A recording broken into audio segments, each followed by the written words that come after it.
¿Qué vamos a ver en la clase de hoy? Vamos a continuar trabajando con la posmodificación del sustantivo en la frase nominal. Frecuentemente puede darse por estos 5 casos. La clase pasada ya vieron en detalle la posmodificación con la frase preposicional y con la cláusula infinitiva. Los invito a volver a ver el video de la clase anterior en caso de que haya alguna duda, y también podemos utilizar el foro para que hagan todas las preguntas que necesiten. En la clase de hoy nos vamos a centrar en los últimos 3 puntos, en los últimos 3 casos. La posmodificación con una cláusula relativa, con un adjetivo participio pasado, que son aquellos terminados en ed o en sus formas irregulares, y por último la posmodificación con un adjetivo participio presente, que son aquellos terminados en ing. Bueno, vamos a comenzar con el tercer caso de la posmodificación de la frase nominal. Tenemos la cláusula relativa, o también en inglés relative clause. ¿Y qué es la cláusula relativa? Es una cláusula subordinada. ¿Qué quiere decir esto? Que depende del núcleo de la frase nominal que lo antecede. No puede estar aislada, no puede encontrarse sola, no es independiente. Puede estar introducida por un pronombre relativo o un adverbio relativo. Y la función de la cláusula relativa es la de agregar información al sustantivo núcleo o frase nominal que la precede. Esta función es la misma que tiene el adjetivo, por eso muchas veces se las denomina cláusulas adjetivales. Pero a diferencia de los adjetivos que hemos visto, se ubica después del núcleo de la frase nominal, como posmodificador. Vamos a ver unos ejemplos para poder ilustrar esta diferencia. Acá tenemos 2 frases nominales. ¿Cuál es el núcleo de estas 2 frases? Bueno, lo tenemos en verde, surgery, ¿sí? En el primer ejemplo tenemos a difficult and delicate surgery, una cirugía difícil y delicada. Y si empezamos a analizar los elementos que contiene esta frase nominal, vamos a ver que partimos de ese núcleo, head, y todo lo que se encuentra con anterioridad va a ser la premodificación. En el primer ejemplo tenemos el artículo indefinido, y los 2 adjetivos unidos por un coordinante, difficult and delicate. Mientras que en el segundo caso, a surgery that is difficult and delicate, una cirugía que es difícil y delicada, tenemos solamente un premodificador, el artículo indefinido. ¿Qué es lo que vamos a encontrar después de ese núcleo? La posmodificación, la cláusula relativa, encabezada por el pronombre relativo that. ¿Cuál es la función? Va a ser la de agregar información a ese sustantivo, ¿sí? Vamos a agregar información a surgery, que es difícil y delicada. Y también, si ven, está subordinada a ese núcleo. No podemos tener esta cláusula relativa aislada, no podemos decir que that is difficult and delicate. Lo mismo en español, que es difícil y delicada si no sabemos de lo que estamos hablando. Por eso decimos que depende de ese núcleo. Vamos a continuar. Bueno, aquí tenemos la lista de todos los pronombres y adverbios relativos. Vamos a ir uno por uno para ver qué significan, cómo se usan, con un ejemplo y la traducción correspondiente. En el primer caso tenemos el pronombre relativo who, ¿yes? Se usa para personas, para hacer referencia a personas. En el ejemplo tenemos, the doctor who called yesterday wants to see me. La médica o médico que llamó ayer quiere verme. Entonces traducimos who por qué. Ese qué hace referencia a una persona. La persona es la médica, ¿sí? Ese es el núcleo de la frase nominal que antecede a esta cláusula relativa. En el segundo caso, which, se usa para cosas y animales. Por ejemplo, doctors must complete the documents which need to be delivered. Los médicos deben completar los documentos que deben ser presentados. Nuevamente, usamos la traducción que, en este caso, hace referencia a documentos, ¿sí? A una cosa. Whose lo usamos para posesión. That's the patient whose daughter came this morning. Esa es la paciente cuya hija vino esta mañana, ¿sí? Cuya establece esa relación de ese vínculo entre el paciente y su hija, ¿ok? Whom, también usado para personas. Vamos a ver el ejemplo. That's the lady whom I gave the antibiotics. Esa es la señora a quien le di el antibiótico. Ven que acá hay una diferencia entre who y whom. En español tenemos una preposición antes de quién, ¿sí? A quién o para quién, por lo general, ¿sí?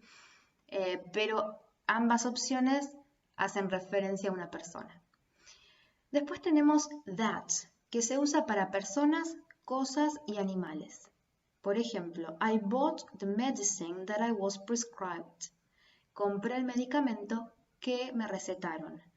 That puede reemplazar a who y a which, ¿sí? Entonces nosotros tranquilamente podríamos decir I bought the medicine which I was prescribed. Así que usamos that solamente para personas, cosas y animales, y muchas veces podemos usar indistintamente who o which, dependiendo de a qué hacen referencia. Where, el uso es para lugar. Por ejemplo, the hospital where you will have your surgery. El hospital donde usted será operada. When hace referencia a tiempo, ¿sí? Por ejemplo, the day when you'll be released from the hospital. El día en el que o el día cuando te darán el alta del hospital. Y por último, why. Se usa para hacer referencia a una razón, motivo. Por ejemplo, this is the reason why you are sick. Esta es la razón por la cual estás enferma. Van a poder encontrar esta lista de pronombres y adverbios relativos en el apéndice 1.4. La cláusula relativa puede clasificarse de dos maneras. Definida, o en inglés defining relative clause, o no definida, non-defining relative clause. Vamos a ver cuáles son las diferencias entre ambas. La cláusula relativa definida da información esencial del sustantivo. Lo identifica. No se va a encontrar entre comas y si omitimos la cláusula, la oración queda incompleta. Mientras que la cláusula no definida da información extra del sustantivo, no esencial, porque ese sustantivo ya ha sido identificado con anterioridad. Va entre comas. Y si omitimos la cláusula, la oración sigue teniendo sentido. Para ver de qué estamos hablando, vamos a ver algunos ejemplos. Por ejemplo, the patient who comes to see Dr. Lee is rather strange. Nos dice quién es el paciente del cual hablamos. Acá tenemos una frase nominal cuyo núcleo es el sustantivo patient. Hay un artículo definido como premodificador de ese sustantivo y lo que vemos en rojo es la cláusula relativa, encabezada por el pronombre relativo who. Who que, como dijimos, hacía referencia a una persona, concuerda con el patient, con el paciente. Esta información, esta cláusula relativa da información esencial de ese sustantivo. Para saber de qué paciente estamos hablando, necesitamos identificarlo, ¿sí? Y ven que no lo encontramos entre comas. ¿Qué pasa si omitimos esa cláusula relativa? The patient is rather strange. A no ser que sepamos de quién estamos hablando, quién es ese paciente, la cláusula quedaría incompleta, la oración, porque no tenemos suficiente información como para saber de quién estamos hablando, ¿sí? Acá una pregunta sería, ¿cuál es ese paciente? ¿Sí? Solo cobraría sentido si sabemos a quién hacemos referencia al decir the patient.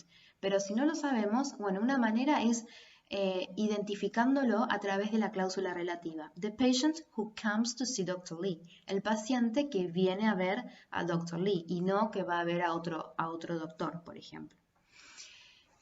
Vamos a comparar la cláusula definida con un ejemplo de una cláusula no definida. Dr. Evans, who works at St. Andrew's Hospital, travels to London every year. Y vemos, acá tenemos nuevamente una frase nominal, Dr. Evans, who works at St. Andrew's Hospital. Tenemos un sustantivo propio, ¿sí? Como núcleo. Y todo lo que encontramos en la cláusula relativa agrega información de la doctora Evans. ¿Por qué? Porque esa doctora ya ha sido identificada, ya dimos su nombre. Entonces, toda esta información que tenemos ahora no es necesaria. Va entre comas por esa razón. Y si omitimos, ¿sí? Si omitimos esa cláusula relativa, la oración va a seguir teniendo sentido. Nosotros podemos decir, Dr. Evans travels to London every year. ¿Sí? El Dr. Evans viaja a Londres cada año. Porque ya sabemos quién es Dr. Evans. ¿Ok? Bien, vamos a seguir trabajando con esto. Bueno, vamos a continuar un poco con la cláusula relativa definida o Defining Relative Clause en inglés. ¿Qué dijimos que hace la cláusula relativa definida? Va a agregar información esencial. ¿A qué? Al sustantivo núcleo o a la frase nominal que la precede. ¿Y dónde los vamos a poder encontrar? Bueno, van a poder estar ubicados en el sujeto o en el objeto de la oración. Además, la cláusula relativa definida también puede agregar información esencial a toda una cláusula que la precede. A continuación vamos a ver esto en detalle. Bien, dijimos entonces que la cláusula relativa definida es la que, como dice su nombre, define, identifica, brinda información esencial del sustantivo núcleo o de la frase nominal que la precede.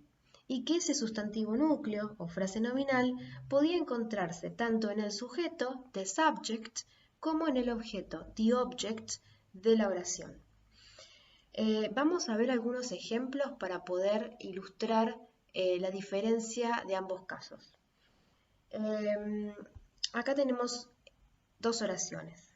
Si recuerdan de las clases de inglés 1, habíamos definido lo que era el sujeto de la oración, pero a grandes rasgos vamos a decir que es la persona que realiza la acción. Entonces, tenemos the nurse isn't here yet. La enfermera no se encuentra, no está aquí todavía.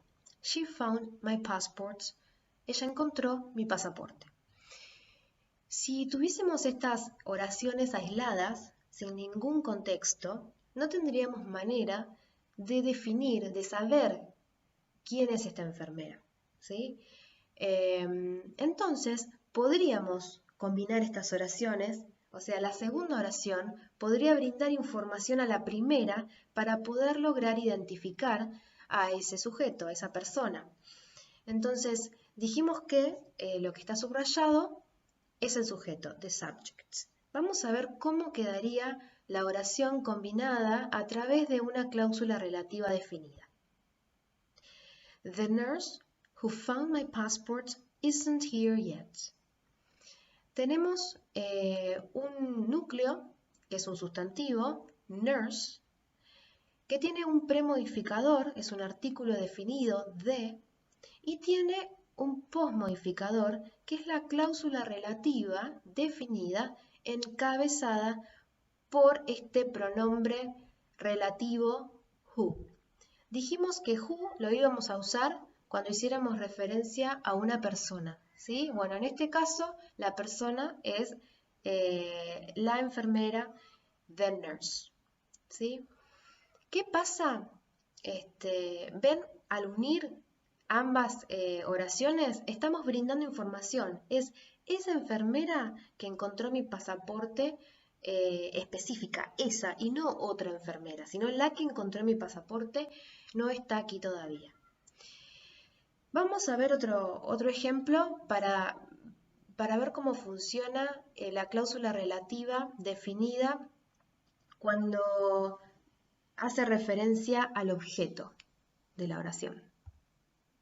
Que a grandes rasgos vamos a definir al objeto de la oración como la persona o la cosa que sufre la consecuencia de la acción que se realiza.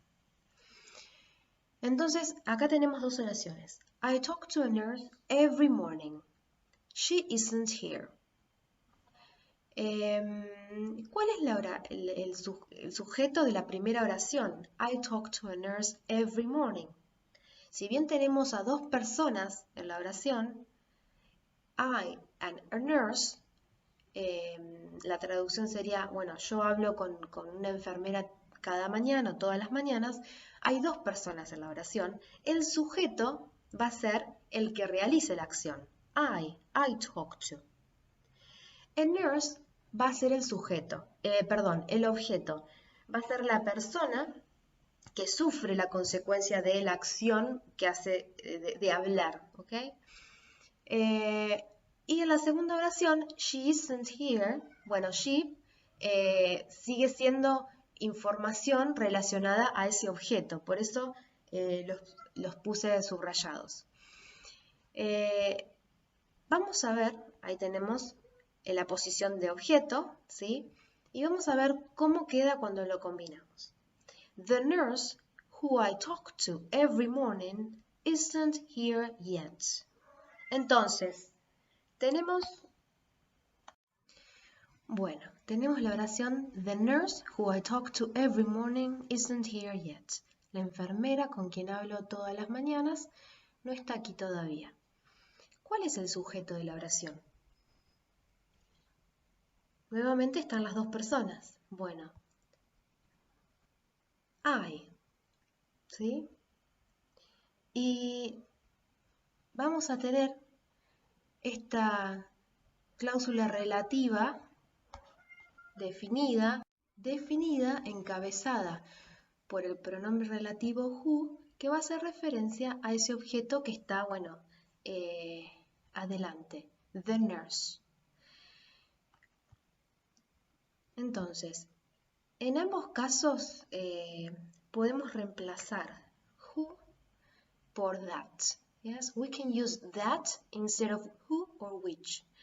Podemos usar el pronombre relativo that en lugar de who o which, que era para cosas, si recuerdan la lista de los pronombres relativos que vimos, ¿sí? En este caso sería indistinto, siempre que sea una cláusula relativa definida, una de estas que estamos viendo ahora. En el caso de que haga referencia al sujeto, we cannot omit the relative pronoun or that. No podemos omitir el pronombre relativo o that. Then the nurse who found my passport. No puede omitirse who. Okay? Mientras que si la cláusula relativa definida precede al sustantivo, núcleo o a la frase nominal que está en el objeto, sí, we can omit the relative pronoun or that. Entonces vamos a poder decir the nurse who I talk to every morning o the nurse I talk to every morning. ¿Ok? Ambos casos van a estar correctos. Bueno, vamos a ver otro caso en el que la cláusula relativa agrega información esencial, pero ya no el sustantivo núcleo de la frase nominal que la precede, sino a toda una cláusula.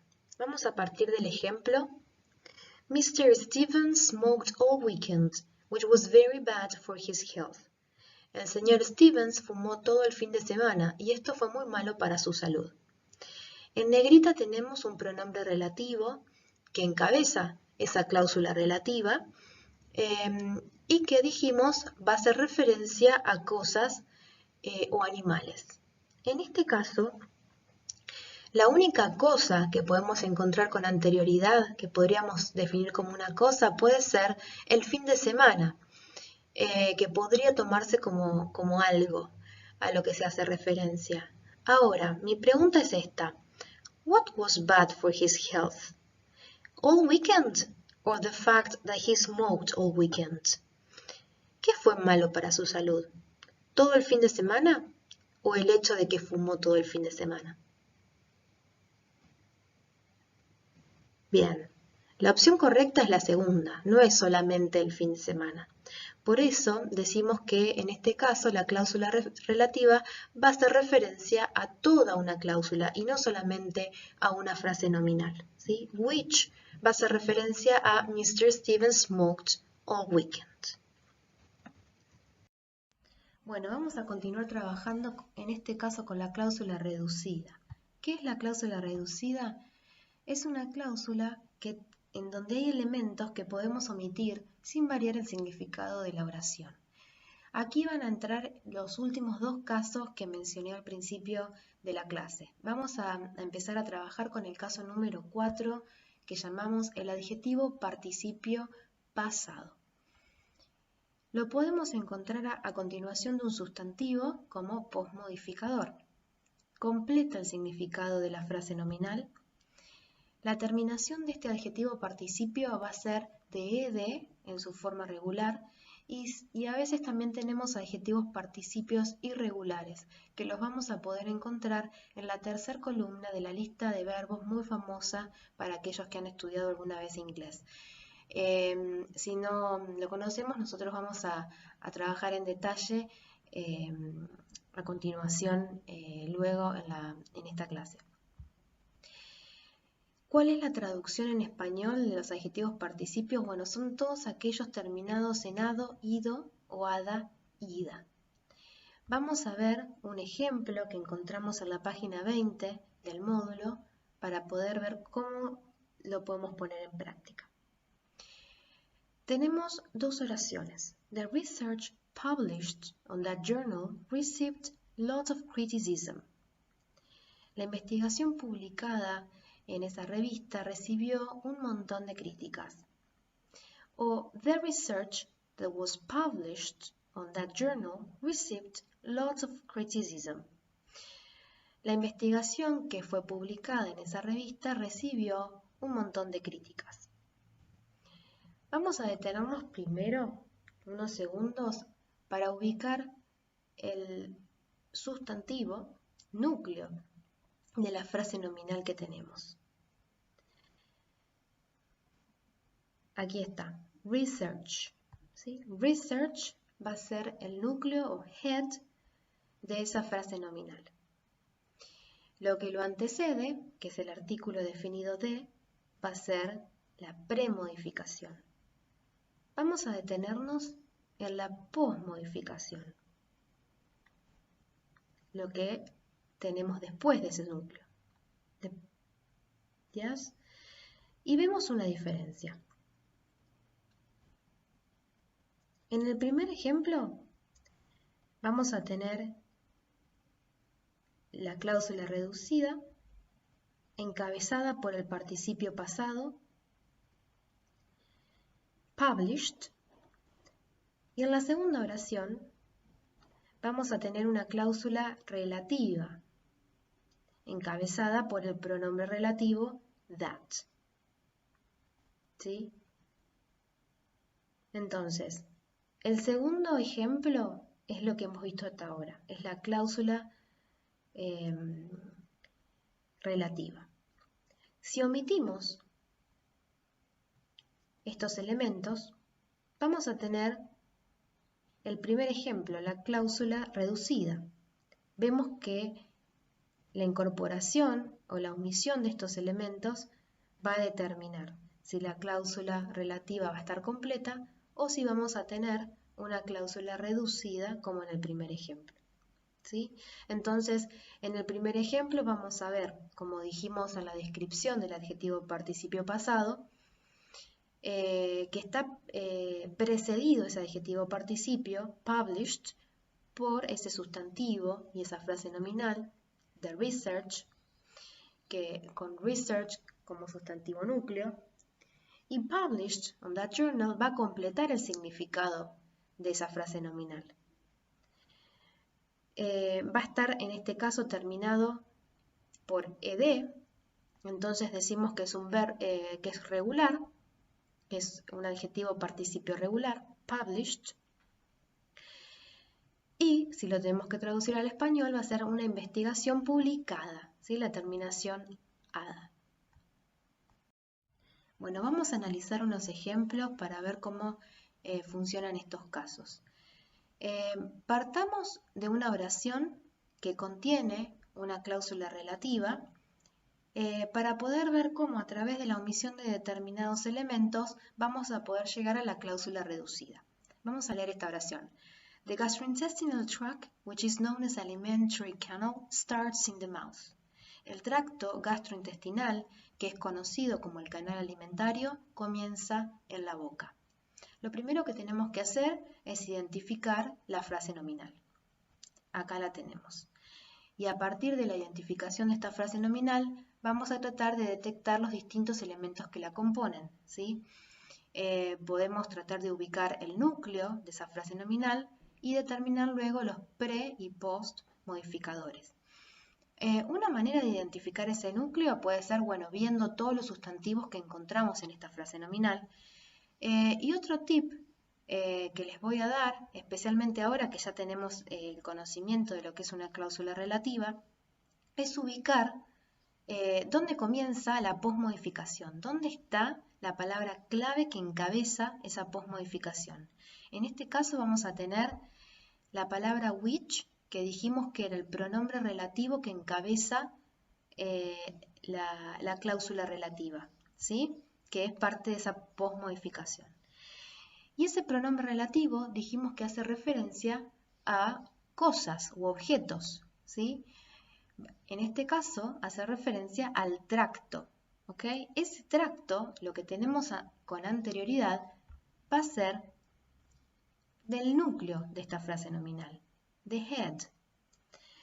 Entonces vemos que este pronombre relativo which de alguna manera quiebra la frase nominal y corta con el núcleo y sus premodificadores. Entonces todo lo que tengamos con anterioridad a ese núcleo va a ser la premodificación de gastrointestinal tract. Tenemos un artículo definido de y un adjetivo gastrointestinal, y lo que esté luego de ese núcleo va a ser la posmodificación. Acá tenemos la cláusula relativa encabezada por el pronombre relativo which, ¿sí? Que hace referencia a una cosa, el tracto. Ahora, luego, en esa misma cláusula relativa, tenemos un adjetivo, conocida. Un adjetivo que dijimos que es un pasado participio. No termina en ed, por lo tanto no es su forma regular. Tenemos un adjetivo irregular que vamos a poder ubicar, encontrar en la lista, en la tercera columna de la lista de la que denominamos verbos irregulares, que vamos a ver a continuación. Esta cláusula relativa puede ser reducida. ¿Qué elementos podemos omitir? Which is. Entonces, ¿cómo nos quedaría la oración?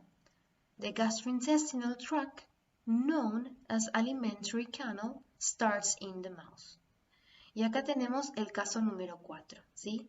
En el que la frase nominal, vamos a ubicarla nuevamente, tiene una posmodificación a través de un adjetivo participio pasado, ¿sí? Vamos a analizarla nuevamente, vamos a ubicar el núcleo, head,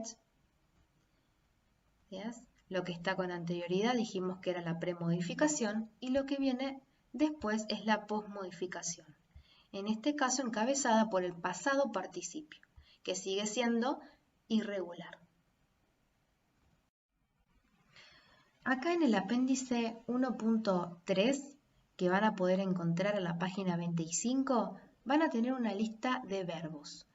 Se la denomina así porque partimos de un verbo infinitivo, que es lo que vamos a ver en la primera columna, ¿sí? Como arise, be, beat, begin, become, beat. Es una lista larga, ¿sí?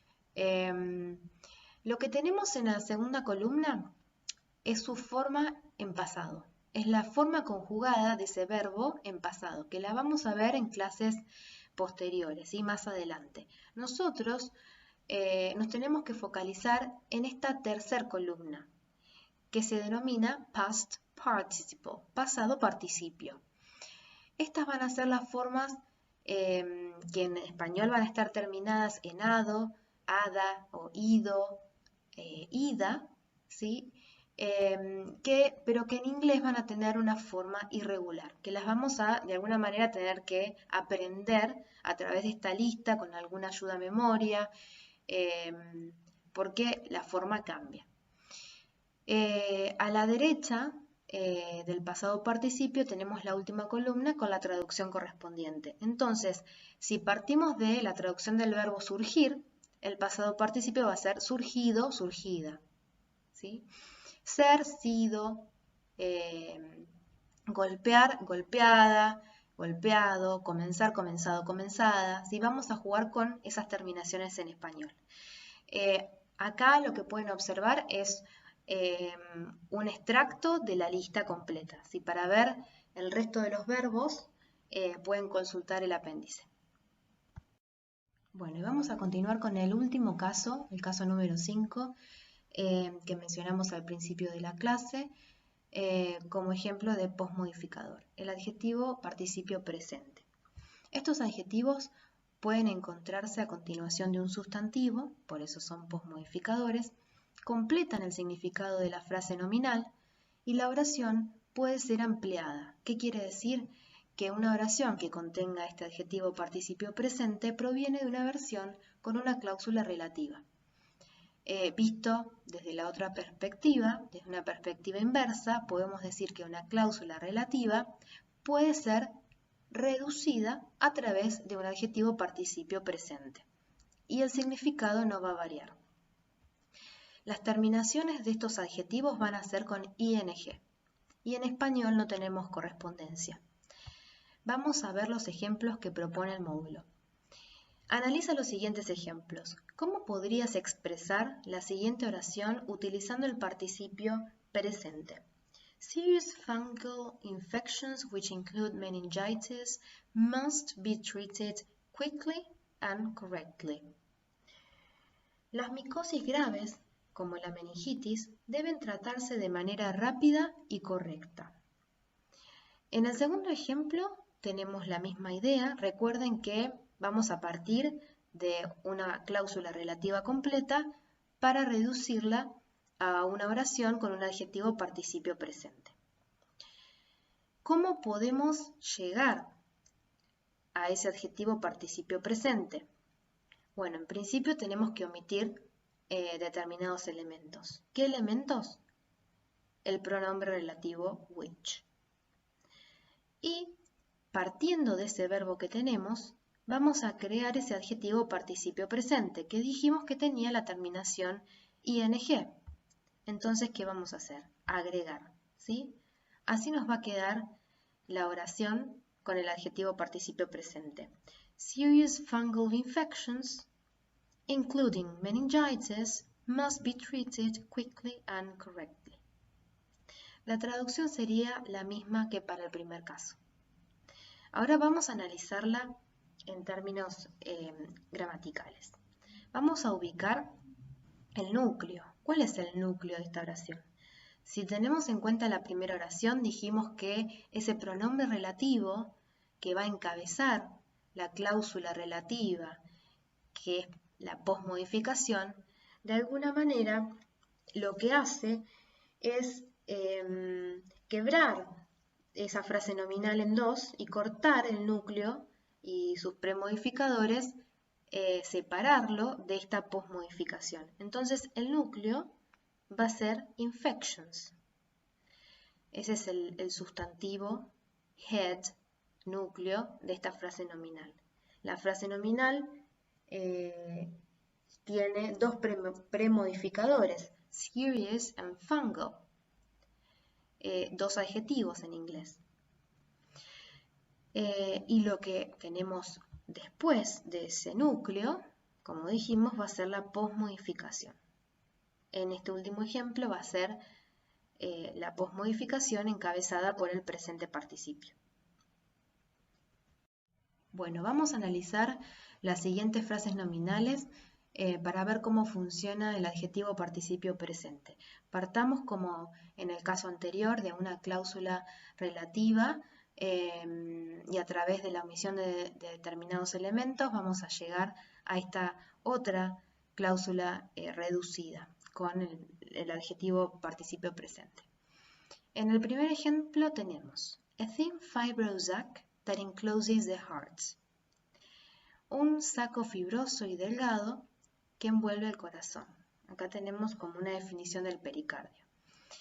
En negrita tenemos una palabra muy clave, es el pronombre relativo que encabeza esta cláusula relativa y que nos va a ayudar de alguna manera a identificar también al núcleo de esa frase nominal, al sustantivo.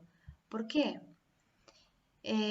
Porque dijimos que esta palabra de alguna manera corta con la frase nominal y la divide, la separa de lo que es el núcleo con sus premodificadores y encabeza esta posmodificación. Bueno, entonces tenemos el sustantivo sac, que es el núcleo, de head, todo lo que antecede es la premodificación, tenemos el artículo indefinido y dos adjetivos, thin and fibrous, y luego de ese núcleo tenemos lo que es toda la posmodificación. La cláusula relativa, como dijimos, encabezada por el pronombre relativo that, que hace referencia a cosas o a personas, dijimos. Bueno, en este caso es una cosa. Veamos el segundo ejemplo, con el caso de la cláusula ya reducida, donde ya no tenemos más el pronombre relativo y donde ese verbo se transformó en adjetivo a través de la incorporación de ese sufijo con ing. Nuevamente tenemos el núcleo de la frase nominal, de head, sac, y todo lo que lo antecede es la premodificación y todo lo que sigue a continuación es la posmodificación. En este caso tenemos la posmodificación encabezada por el presente participio, enclosing the heart. La traducción va a ser exactamente la misma, ¿sí? Un saco fibroso delgado que envuelve el corazón, porque recuerden que no hay una correspondencia con el español. Bueno, y vamos a comparar el adjetivo participio presente con el adjetivo participio pasado. Si quieren profundizar y leer un poco más de este tema, pueden visitar el apéndice 1.5 del módulo. Vamos a empezar. Acá tenemos tres columnas. Partimos de un verbo, ¿sí? Tenemos la primera columna el verbo, en la segunda columna la forma con ing, que vamos a denominar el adjetivo participio presente, y en la tercera columna tenemos la forma con ed, que vamos a denominar el participio pasado. Recuerden que acá estamos viendo con ed, pero también podemos incorporar las formas irregulares que vamos a poder encontrar en la tercera columna de la lista de verbos. Lo primero que tenemos que saber es que ambos participios derivan de un verbo. Por eso tenemos esa primera columna. Y después, dependiendo de si a ese verbo le agregamos ing o le agregamos ed al final como sufijo, vamos a tener los distintos adjetivos. Ahora, ¿cuál es la diferencia entre estos adjetivos? ¿Cuál es la diferencia entre, por ejemplo, surprising and surprised, que parten de un verbo surprise, que es sorprender? Vamos a ver a continuación. El participio presente, precedido por el verbo to be, va a tener esta connotación y esta traducción de ser. El verbo to be va a ser traducido como ser y va a tener esta idea de estar en proceso. Por ejemplo, si decimos it is an interesting book, it is va a ser traducido como eso, como ser, como es. Es un libro interesante. It is a developing embryo. Es un embrión en desarrollo. Un embrión que se está desarrollando. Entonces, el adjetivo con ing nos va a dar esta idea de que está esa cualidad, esa descripción, es y está en proceso. Ahora, ¿qué pasa con el participio pasado? El verbo to be sería traducido como estar. Vamos a ver el ejemplo. It is a contracted muscle. El músculo, ¿sí?, está contraído, ¿sí? No vamos a decir que el músculo es contraído, sino que el músculo está contraído. O a developed embryo. El embrión está desarrollado, ¿sí? Hablamos de un embrión desarrollado. Entonces, vemos la diferencia entre el presente participio con esta idea de proceso y vemos el participio pasado con esta idea de completud, de ya un estado en el que encontramos ese elemento del que estamos hablando. Entonces, si volvemos ahora a estas tres columnas, partiendo del verbo surprise, sorprender, podemos decir que algo es surprising, sorprendente, o que alguien está surprised, sorprendido o sorprendida. Recuerden que ese ed era traducido como ido, hado. Interest, interesar. Bueno, algo puede ser interesting, interesante, o alguien puede estar interested, interesado, interesada. Y así sucesivamente. Bueno, y acá les voy a dejar un cuadro comparativo para que podamos ver que las palabras que terminan en ing o en ed pueden ser verbos, pueden ser sustantivos y o adjetivos. Tenemos tres columnas. En la primera columna vamos a dejar la categoría de palabra. ¿Cómo la podemos encontrar? En la segunda columna vamos a trabajar con los ejemplos que terminan en ing y en la tercera con los que terminan en ed, o también podríamos incorporar en esta lista a los verbos irregulares, que vamos a encontrar en la tercera columna de la lista de verbos. Vamos a ver el primer ejemplo con ing. I am learning English.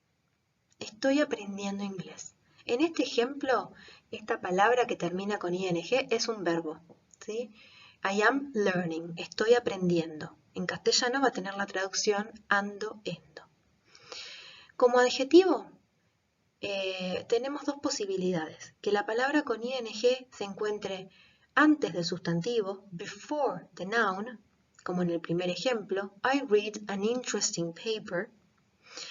Leí un paper interesante. Dijimos que en este caso es un premodificador de ese sustantivo núcleo, ¿sí? An interesting paper, de la frase nominal. Pero ese adjetivo también puede ir después del sustantivo núcleo, after the noun.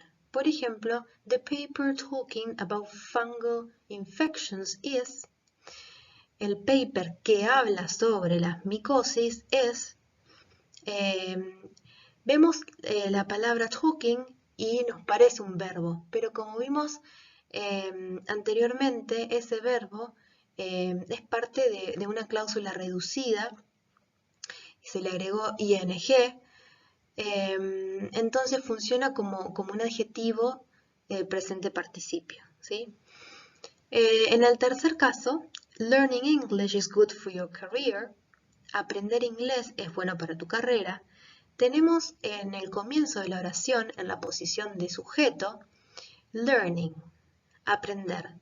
La traducción para nosotros va a ser un verbo en infinitivo, aprender, pero al tener esa posición de sujeto y tener ing, va a ser un gerundio y va a tener la misma función que un sustantivo, ¿sí? Sería como el aprender inglés es bueno.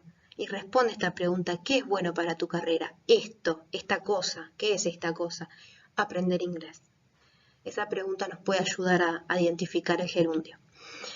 Y otra función de ing es cuando tenemos un verbo, pero ese verbo está después de una preposición. Entonces, si tenemos una preposición seguida por verbo, ese verbo por lo general va a tener que llevar ing.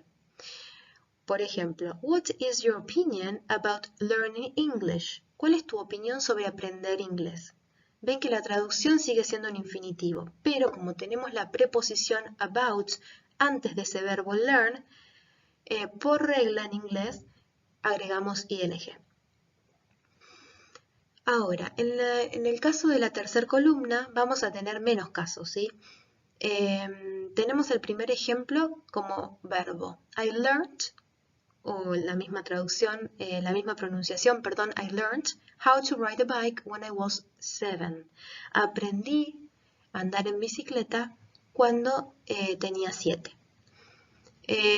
Tenemos el mismo verbo learn, que puede ser en este caso regular o irregular, por eso lo dejé. La traducción va a ser pasado, aprendí, ¿sí? Y estos verbos después los vamos a ver más adelante cuando veamos el pasado simple. Y la opción que vimos, lo que hemos visto hasta ahora, es su uso como adjetivo, ¿sí? El uso de los verbos terminados en ed como adjetivos. Antes del sustantivo, como el primer ejemplo, this sort of aggression is learned behavior. Este tipo de agresión es una conducta aprendida, o puede encontrarse después del sustantivo.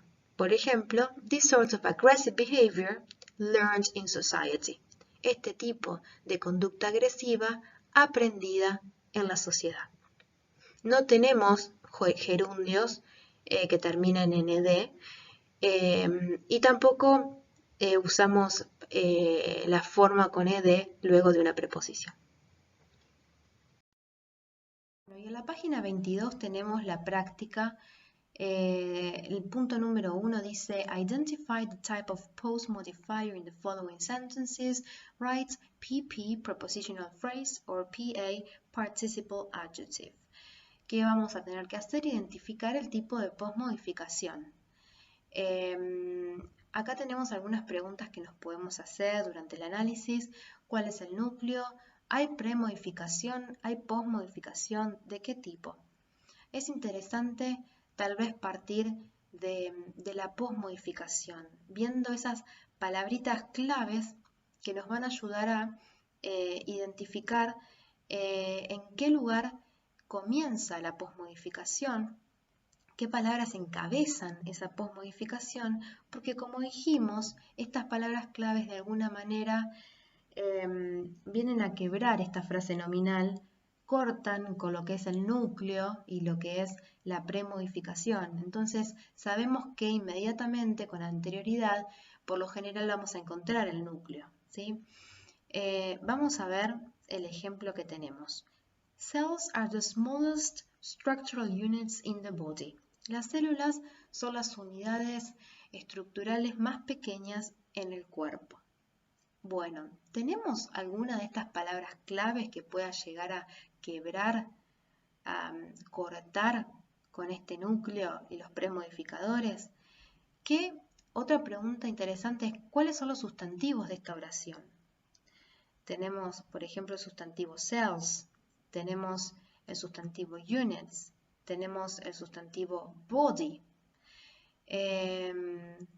Bueno, vemos que también hay una preposición, entonces ahí ya podemos ir identificando cada elemento.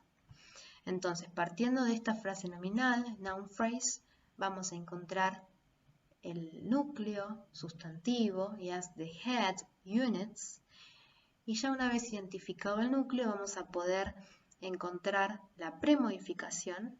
Tenemos el artículo de y los dos adjetivos, el adjetivo superlativo, smallest, y el adjetivo descriptivo, calificativo, estructural, structural. Y luego de ese núcleo head tenemos la postmodificación. En este caso, como está encabezada por una preposición, podemos decir que es una prepositional phrase, una frase preposicional. Vamos a ver el segundo ejemplo. Antibiotics are chemical substances produced by microorganisms.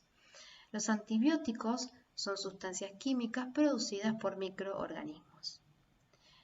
¿Tenemos alguna palabra clave que rompa, que separe este núcleo con sus premodificadores de la posmodificación? Vamos a ver, acá tenemos la frase nominal, encontramos el núcleo que es el sustantivo, substances es el núcleo acá de head, lo que antecede a ese núcleo es la premodificación, chemical es un adjetivo, y lo que sigue, produced by microorganisms, es la posmodificación. En este caso no tenemos una preposición, sino que tenemos un adjetivo, participio, pasado, en este caso porque termina en ed, a past participle adjective. Bueno, y sigamos con el último ejercicio que vamos a encontrar en la página 22. Translate the statements below. Vamos a tener que traducir distintas oraciones y para eso vamos a tener en cuenta las mismas preguntas que nos hicimos para el ejercicio anterior. ¿Cuál es el núcleo? Si hay una premodificación, si hay posmodificación, de qué tipo, para poder llegar a una buena traducción. Recuerden que no siempre hay una única traducción, podemos encontrar variedad. Vamos a leer el primer ejemplo. The pleural is a thin membrane of fibrous tissue surfaced by squamous epithelium. ¿Cómo vamos a traducir? Bueno, ¿hay alguno de estos elementos? ¿Cuáles son los sustantivos de la oración? ¿Hay preposiciones? Esas palabras claves que encabezan esta posmodificación, por ejemplo, la frase preposicional que nos ayuda como a separar, a identificar esa separación entre el núcleo con sus premodificadores. Bueno, acá podemos identificar en el primer ejemplo ese sustantivo núcleo, membrane. Lo que tenemos con anterioridad va a ser la premodificación, lo que tenemos a continuación va a ser la posmodificación y acá les ofrezco una traducción posible.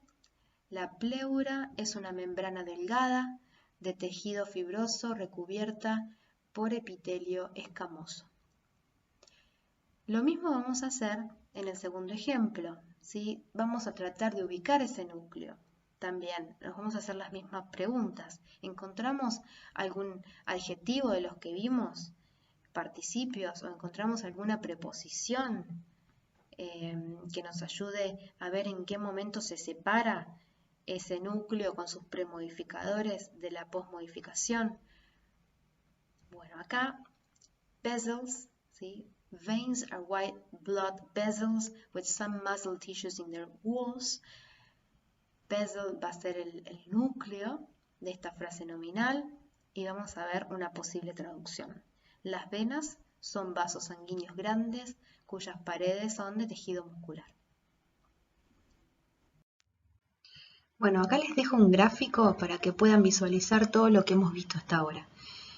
Partimos de la frase nominal y sus distintos componentes, los premodificadores, premodifiers, and the head noun, y ese núcleo que es un sustantivo, y luego nos detenemos más en la posmodificación, in the postmodifiers.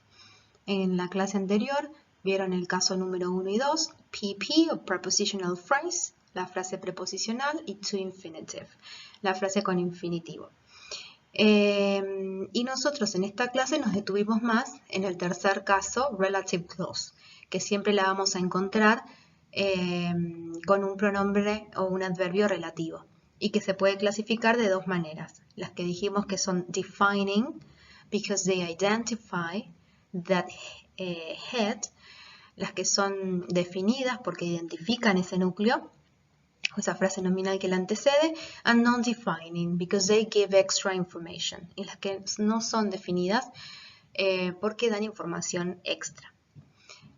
A esta cláusula relativa se le pueden sacar algunos elementos y a través de, como puse acá, the omission of some elements, we can have the restrictive relative clause. Podemos obtener la cláusula reducida. Y dentro de esta categoría vamos a tener los casos 4 y 5.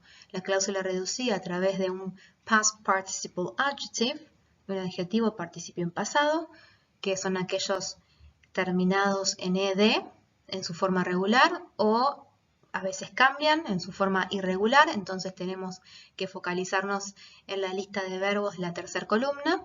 Y el caso número 5, present participle adjective, los adjetivos que son presente de participio que terminan en ing. Bueno, muchas gracias por acompañarme en esta tercera clase. A continuación les dejo la guía de trabajo.